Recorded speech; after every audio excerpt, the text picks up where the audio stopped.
गिर, हाँ, एशियाई शेरों का एकमात्र घर। और खांडवी और फाफड़ा जलेबी। नमस्कार।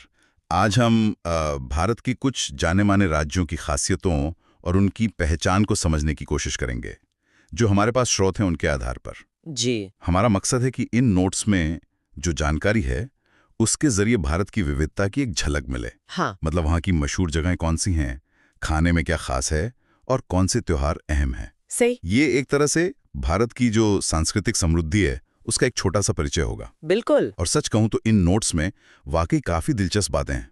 भारत के अलग अलग रंग दिखते हैं। हाँ, ये तो है। तो चलिए इस जानकारी की तहों में उतरते हैं। बिल्कुल। और ये समझना जरूरी है कि ये नोट्स हमें सिर्फ जगहों या क्या कहते हैं, खान पान की लिस्ट नहीं दे रहे। अच्छा। हाँ, बल्कि हर राज्य की आत्मा की एक झलक दे रहे हैं, आप कह सकती हैं। यहाँ का भूगोल, इतिहास, अर्थव्यवस्था और संस्कृति, ये सब कैसे मिलकर उस राज्य की अनूठी पहचान बनाते हैं, इस पर गौर करना दिलचस्प होगा। सही बात है। ये छोटी छोटी बातें मिलकर ही भारत की वो विशाल और रंगीन तस्वीर बनाती हैं जिसे हम जानते हैं। तो सफर शुरू करते हैं गुजरात से। नोट्स में सबसे पहले अमूल डेयरी का जिक्र है। हाँ, अमूल सहकारी आंदोलन का एक बड़ा प्रतीक। बिल्कुल।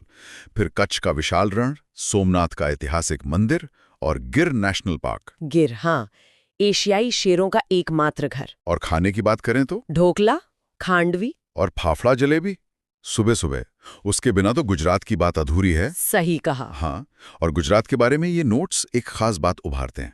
यहाँ उद्यमिता और परंपरा का एक मेल दिखता है। कैसे?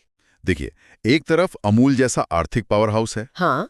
दूसरी तरफ सोमनाथ जैसी गहरी आस्था। हाँ। और कच्छ जैसा अनोखा प्राकृतिक नजारा। अच्छा। तो ये दिखाता है कि गुजरात की पहचान सिर्फ व्यापार या उद्योग तक सीमित नहीं है। भूगोल और संस्कृति भी इसमें बराबर के हिस्सेदार हैं। और त्योहार? नवरात्रि का जिक्र था शायद।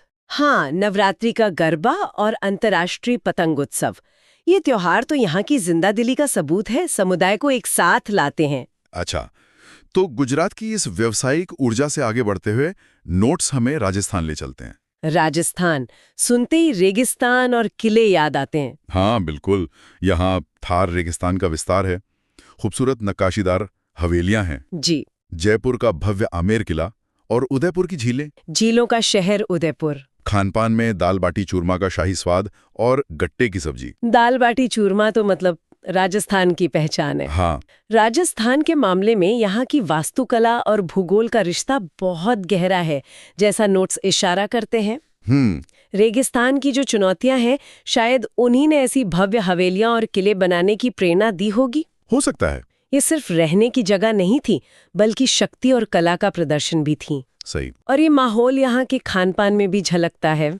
दाल बाटी चूरमा जैसा टिकाऊ और पौष्टिक भोजन, तीज, गणगौर और पुष्कर मेला जैसे त्योहार, ये सिर्फ उत्सव नहीं बल्कि इस शाही और रंगीन संस्कृति का आईना है। हाँ, रेगिस्तानी परिदृश्य में जीवन के रंग भरते हैं। बिल्कुल। अच्छा, तो राजस्थान की शाही हवा से निकलकर अब देखते हैं महाराष्ट्र।